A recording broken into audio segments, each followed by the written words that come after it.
Welcome to math axis. तो आज का जो हमारा वीडियो है इसमें हम लोग पढ़ने वाले हैं आप सभी के क्लास 11 मैथ्स के चैप्टर 6 परमुटेशन एंड कम्बिनेशन के एक्सरसाइज 6.4 के क्वेश्चन नंबर 1, 2 एंड 3 का solution.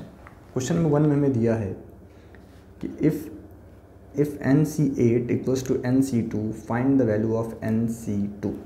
Find the value of NC2। देखो क्वेश्चन नंबर 1 को हम लोग कैसे सॉल्व कर सकते हैं, जहाँ पे आपको दिया है कि NC8 आपका इक्वल है NC2 के। ठीक है, तो इसको सॉल्व करने के लिए हमारे पास एक प्रॉपर्टीज़ होता है। देखो आप लोग एक प्रॉपर्टी पढ़ाया जाता है परमुटेशन एंड कम्बिनेशन में, खास करके कम्बिनेशन के लिए, कि कहीं पे अगर हमें दिया जाए NCA और यहाँ पे आपको दिया है NCB। ठीक है, तो ये अगर दोनों हमारे n इक्वल है, n अगर आपका इक्वल है, तो इन दोनों का इक्वल होना तभी पॉसिबल है जब या तो a इक्वल्स टू b हो या फिर a प्लस बी आपका n के इक्वल हो। अगर आपका a प्लस बी n के इक्वल होगा तो ही ये आपस में इक्वल होंगे, वरना इक्वल नहीं हो सकते हैं। तो by using this properties n equals to क्या हो जाएगा, तो 8 + 2 यानी n आपका आ गया 10। n आपका क्या आ गया, 10 आ गया। तो यहाँ से हमें n 10 मिल गया। ठीक है, अब हमसे क्या पूछा गया है, फाइंड NC2। तो अब हम डायरेक्ट हमको बोला गया ना कि फाइंड NC2, हेंस NC2 आपका क्या हो जाएगा, तो आपका NC2 हो जाएगा किसके इक्वल, तो TC2 के। और इसको हम लोग फाइंड कर लेंगे, तो 10 फैक्टोरियल अपॉन में 10 - 2 फैक्टोरियल इंटू में 2 फैक्टोरियल। ठीक है, आपको पता होगा कि NCR को हम लोग कैसे एक्सपेंड करते हैं, तो n factorial upon n - r factorial into में r फैक्टोरियल। ठीक है, तो जब इसको हम लोग सिंप्लीफाई करेंगे हमें क्या मिलेगा, तो 10 factorial divided by 8 factorial into में 2 फैक्टोरियल, यानी इसको आप क्या नोट कर सकते हो, तो 10 इंटू में 9 इंटू में 8 फैक्टोरियल बाई 8 फैक्टोरियल इंटू में डिवाइडेड बाई 2 फैक्टोरियल। यानी इसको हम लोग क्या नोट कर पाएंगे, तो 8 फैक्टोरियल आपका 8 फैक्टोरियल से कैंसिल, 10 इंटू में 9 बाई 2 इंटू 1, जो कि आपका आंसर आएगा 45। क्या आ गया, 45। तो ये रहा आपके एक्सरसाइज 6.4 के क्वेश्चन नंबर 1 का सॉल्यूशन। देन आगे बढ़ते हैं, अगला क्वेश्चन हमारा है क्वेश्चन नंबर 2।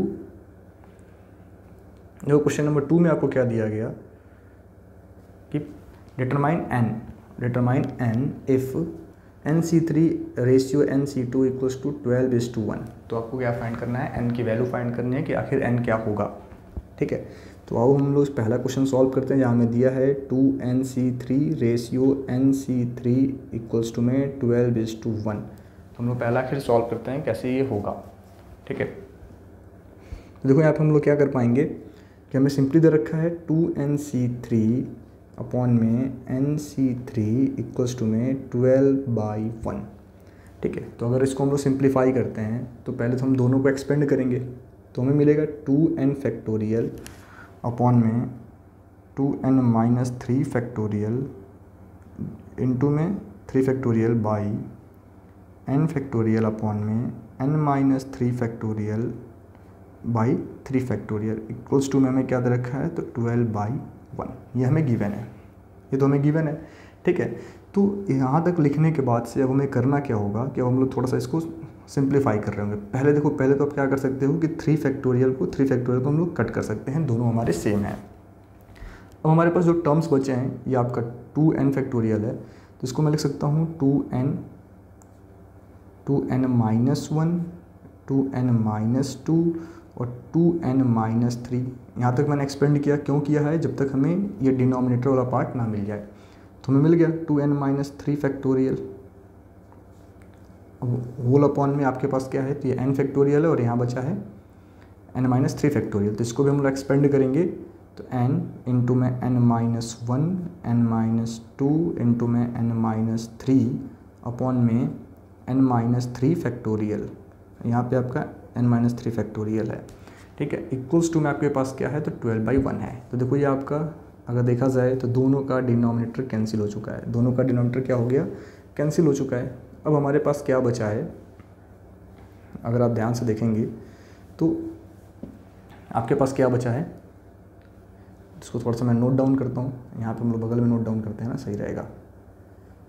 ठीक है, हमारे पास क्या बचा है, तो बचा है 2n into 2n - 1 2n-2 upon में n इंटू में n-1 into n-2 equals to में 12/1। ये अपने पास बचा हुआ है, यही टर्म्स रिमेनिंग है ना।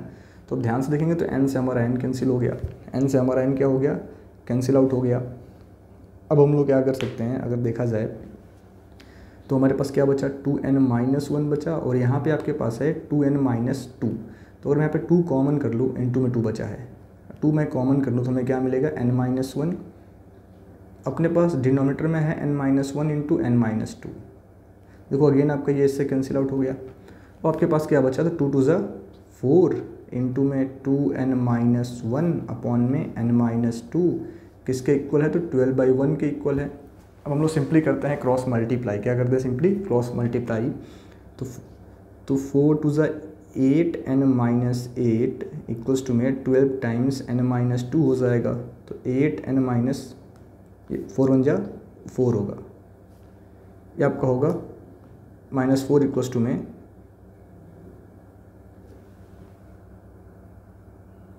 12n-24। तो अगर हम लोग इनको सिंप्लीफाई करें तो हमें क्या मिलेगा, 4n इक्वल्स टू में 20, n की वैल्यू आ गई 5। तो n आपका क्या हो गया, 5 हो गया। तो ये रहा क्वेश्चन नंबर 2 के पार्ट 1 का सॉल्यूशन। ठीक है, अगला क्वेश्चन आपका है क्वेश्चन नंबर 2 का पार्ट 2।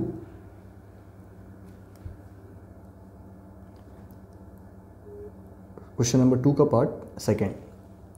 क्वेश्चन नंबर 2 के पार्ट सेकंड में हमें दिया गया है कि 2nc3 का रेशियो nc3 आपको दे रखा है 11/1। देखो सेम क्वेश्चन है, बहुत ज़्यादा कुछ दोनों में डिफरेंस नहीं है, बट रेशियो बस थोड़ा सा अलग दिया गया है, बाकी कुछ ऐसा अंतर नहीं है। अगर देखा जाए तो जो हमारा क्वेश्चन 1 था या फिर ये क्वेश्चन है 2 का 1 या फिर 2 का पार्ट 2, दोनों में कोई डिफरेंस नहीं है, दोनों एकदम बिल्कुल सेम है। बस आपको लास्ट में रेशियो मिला है 11/1। लास्ट में क्या दिया गया है, यहाँ पे 12/1 था और यहाँ पे आपको दे दिया गया है 11/1, इतना ही डिफरेंस है। तो अगर आपने मेरा पहले पार्ट का सॉल्यूशन देखा होगा 12.2.1 का, जो मैंने पहला पार्ट सॉल्व किया था, तो लास्ट में हमें क्या मिला, बाकी दोनों का सॉल्यूशन बिल्कुल सेम है। तो लास्ट में आपको सिंप्लीफाई करने पे क्या मिलना है, सेम प्रोसेस से हम लोग सिंप्लीफाई करेंगे कि 2nc3/nc3 का रेशियो 11/1 है। जब आप लोग इसको सिंप्लीफाई करोगे तो लास्ट में आपको क्या मिल रहा है, इसे आप देखोगे तो लास्ट में हमें क्या मिला था, अगर मैं दिखाऊँ आपको,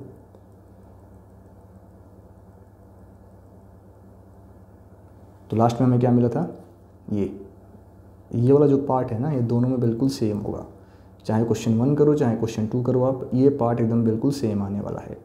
तो लास्ट में हमें क्या मिला है, 4 टाइम्स 2n-1 अपॉन n-2। ठीक है, तो इसी को हम लोग नोट कर लेंगे क्वेश्चन नंबर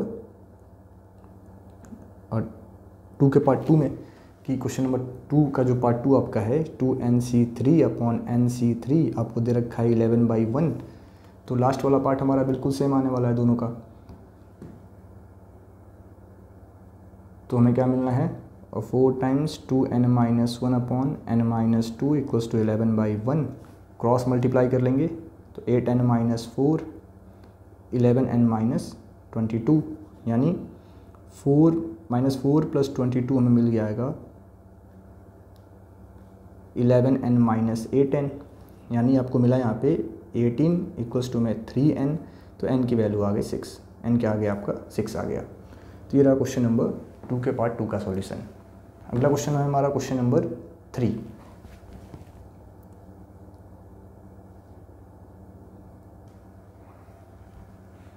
तो अगला क्वेश्चन हमारा है क्वेश्चन नंबर 3, जिसमें आपको दिया गया है क्वेश्चन नंबर 3 में कि how many chords can be drawn through 21 points on a circle.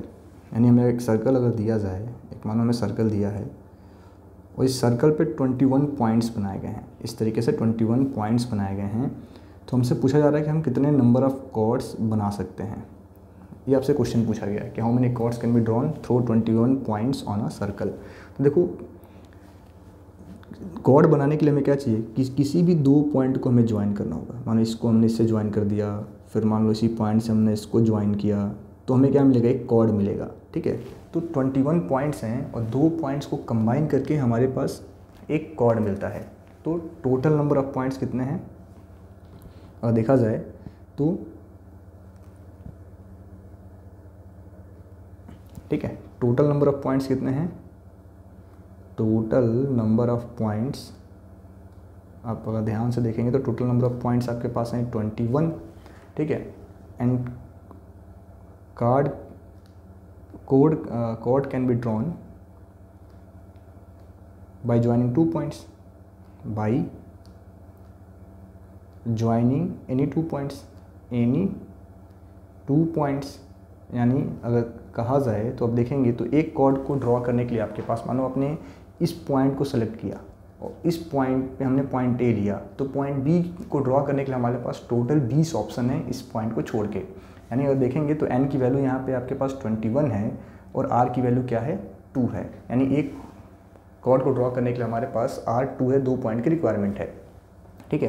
तो 21 पॉइंट में से 2 पॉइंट्स को हम लेंगे तो हम एक कॉर्ड इजीली ड्रॉ कर सकते हैं। तो टोटल नंबर ऑफ कॉर्ड्स का फार्मूला क्या बन जाएगा, टोटल नंबर ऑफ कॉर्ड्स आप कितना ड्रॉ कर सकते हैं, तो आपके पास n की वैल्यू 21 है, r2 है, 21C2, ठीक है। ऐसा हम लोग क्यों ले रहे हैं, क्योंकि देखो एक कॉर्ड को ड्रॉ करने के लिए आपको 2 पॉइंट्स की ज़रूरत है और टोटल नंबर ऑफ पॉइंट्स आपके पास 21 है, तो 21 में से किसी 2 को हमें सेलेक्ट करना है। इसका मतलब हम क्या अप्लाई करेंगे, तो कम्बिनेशन। तो हमारे पास क्या आएगा, 21 फैक्टोरियल अपॉन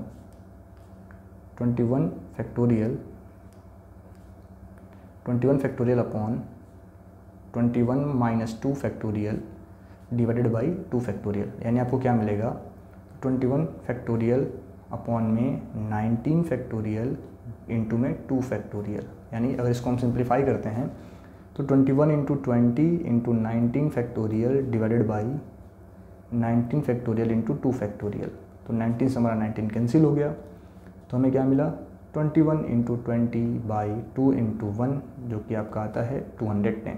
यानी अगर आपके पास सर्कल पे 21 पॉइंट्स दिए जाएँ तो आप टोटल 210 कॉर्ड बना सकते हो। कैसे बना पाओगे, तो आप देख लो एक बार कि हमने इससे इसको ज्वाइन किया, इससे इसको ज्वाइन किया, इससे इसको ज्वाइन किया, इससे इसको ज्वाइन किया, यानी हर एक पॉइंट से टोटल 20 कॉर्ड्स निकल सकते हैं।